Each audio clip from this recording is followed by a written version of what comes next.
Welcome to the Draeneur system. Construction of the colony is underway and on schedule. We're lucky. We would have missed this system if the crew of our survey ship hadn't taken a closer look at the anomaly here. And you.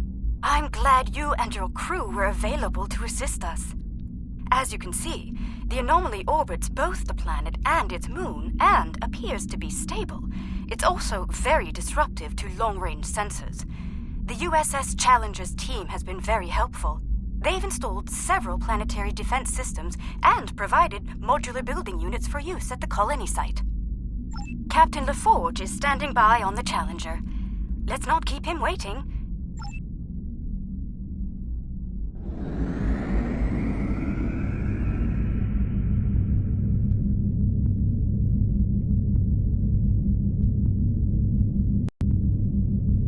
Good to see you. I hope the Draeneur anomaly didn't give you too much trouble getting here.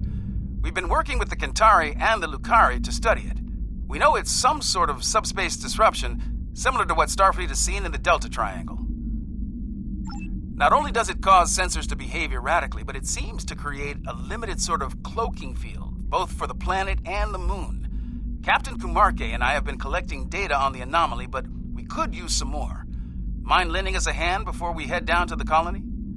Let's begin with a system scan. I've seen some strange data at that level. Same here. It'll be good to get some more eyes on this. Curious. It isn't just our sensors, Captain LaForge. Agreed. Let's calibrate sensors inside the anomaly. It might cut down on the interference.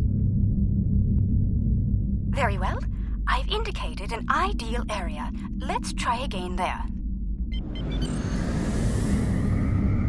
We're making progress, but I can't completely filter the sensor noise. Let's study those asteroids. There could be clues in how the anomaly affects them.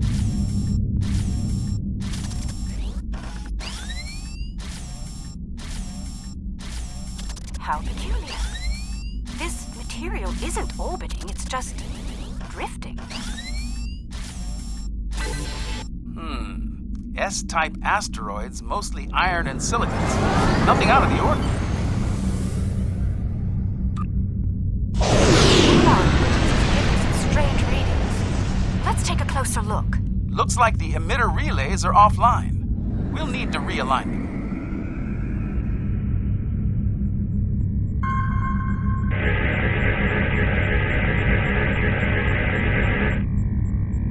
Well done. I'd like to run a spectral analysis at the indicated area. Let's send a probe to the moon and collect some data on long-term anomaly exposure.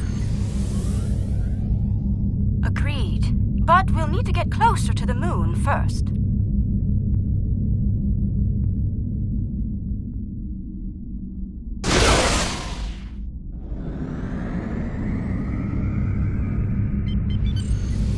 Okay, we have some good data to work with here. Our science teams have extensive facilities on Draeneur. They can help. Sounds good. I'll see you planet side. I'm eager to show you the progress we've made here.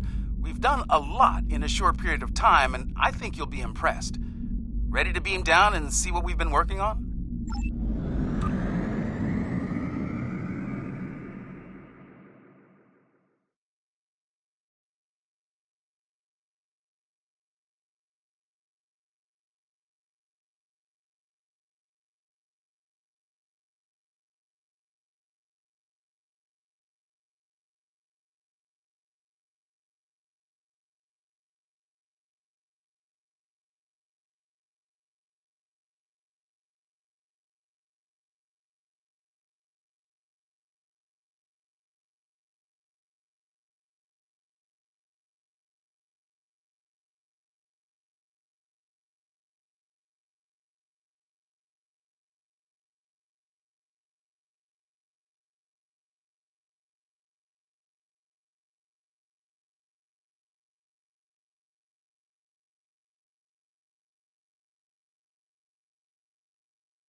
Welcome to the colony. Kumarke was just telling me a bit about some recent energy tech improvements.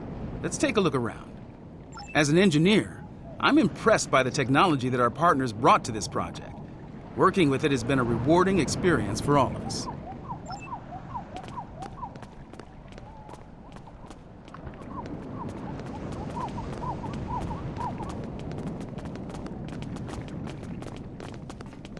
Welcome. I'm Kajima, one of the industrial designers.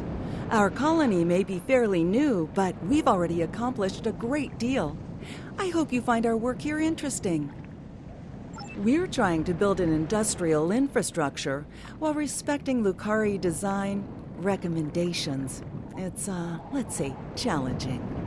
For instance, they've included considerable xenoscaping. They're committed to incorporating native plant life into the design spaces. It takes considerable effort, but it does mean that our structures are less susceptible to invasive problems with local plant life. Dranur's quite the hidden paradise, don't you think? We only needed a minimum level of terraforming here.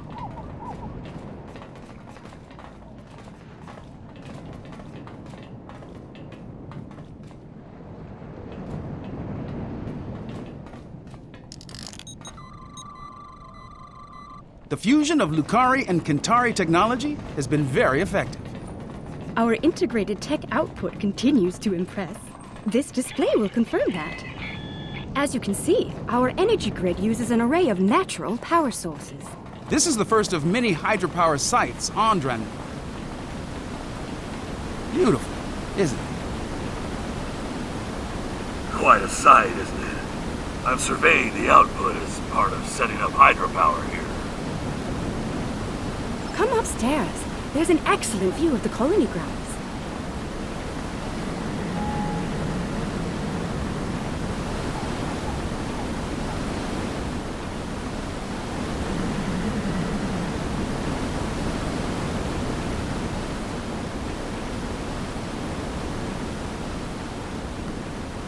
The beauty of this world will survive only if we work to preserve and protect it. Let's head up to the science lab. They're working on some exciting projects. As you can see, we've made considerable progress here. Indeed. I'm quite proud of our achievements. There's more to be done, but the foundation we've laid is solid.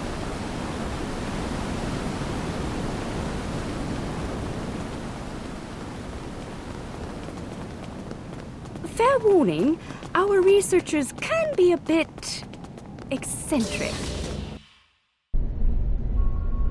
We should be able to get results from one of the lab consoles here.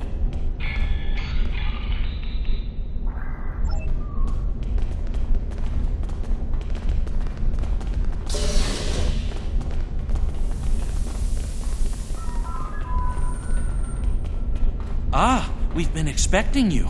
You've sent a good deal of interesting data to us. We've already been analyzing it.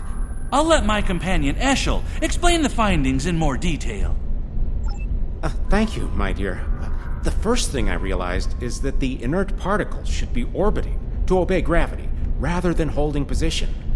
I've been focusing my attention there while Ursha has been reviewing the logs from the disabled satellite. Here, check the probe data from the moon. If some outside force was acting on the particles, it should also be affecting the moon. Odd that the moon is still orbiting normally, but the dust particles are not. This data says that the moon is 55% germanium crystal. That's unusual.